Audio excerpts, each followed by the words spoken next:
তো গাইস আমরা খেতে বসে পড়েছি, দেখতে পাচ্ছেন সবাই মিলে। রিঙ্কি দিদি তো মানে ভিডিও করছি বলে একটু যে মুখের কাছে নিয়ে চলে যাচ্ছি ভিডিও করতে করতে, তার জন্য মুখ ঘুরে নিয়েছে।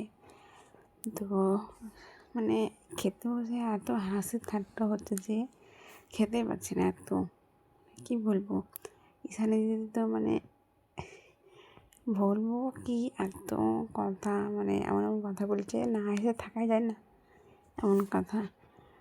তো আমরা খেতে বসেও যে আর এরকম মানে আর ঠাট্টা করছে, তাহলে ভাবো এমনি থাকলে কতটা আর কি ঠাট্টা হয়।